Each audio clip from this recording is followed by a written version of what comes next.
ఈరోజు recipe మునగాకుతో curry అండి. ఇది చాలా బాగుంటుంది.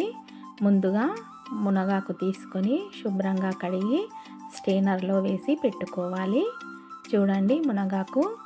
ఈ మునగాకుతో కూడా మనము కర్రీస్ చేసుకోవచ్చు. ఇందులో పప్పు, పెసరపప్పు వేసుకొని కర్రీ చేసుకున్నామంటే చాలా బాగుంటుంది. ఇందులోకి కావాల్సినవి ఉల్లిగడ్డలు, హాఫ్ కప్పు పెసరపప్పు, పచ్చిమిర్చి, వెల్లుల్లి తీసుకొని ఒక ప్లేట్లో పక్కన పెట్టేసుకోవాలి. స్టవ్ మీద కడాయి పెట్టుకొని 2 లేదా 3 టేబుల్ స్పూన్ల ఆయిల్ వేసుకొని ఆయిల్ వేడి కాగానే ముందుగా వెల్లుల్లి, పచ్చిమిర్చి, ఉల్లిగడ్డలు వేసి బాగా వేయించుకోవాలి.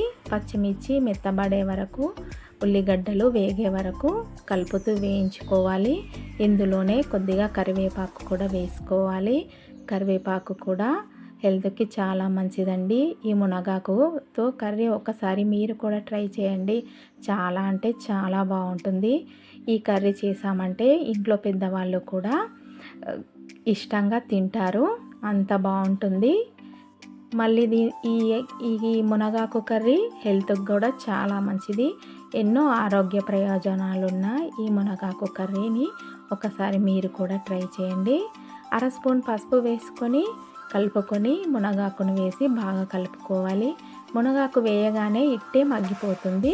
తర్వాత రుచికి సరిపడే సాల్ట్ వేసి 1/2 స్పూను ధనియాల పొడిని కూడా వేసేసి బాగా కలుపుకోవాలి.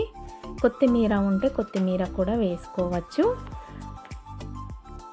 ధనియాల పొడి వేసి బాగా కలిపిన తర్వాత ముందుగా తీసుకున్న పెసరపప్పును ఒకసారి శుభ్రంగా కడిగి కర్రీలో వేసేసి బాగా కలిపి 2 గ్లాసుల వాటర్ వేసుకోవాలండి. వాటర్ వేసుకుంటే పప్పు అనేది కొద్దిగా పలుకుగా ఉండాలి. అలా ఉడికేంత వరకు ఉడికించుకోవాలి.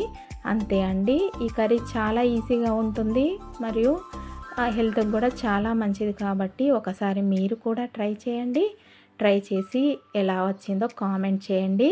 ఈ వీడియో కనుక నచ్చినట్టయితే మన యోధాస్ కిచెన్ ఛానల్ను తప్పకుండా సబ్స్క్రైబ్ చేసుకోండి. మన ఛానల్ను ఫాలో అవ్వండి.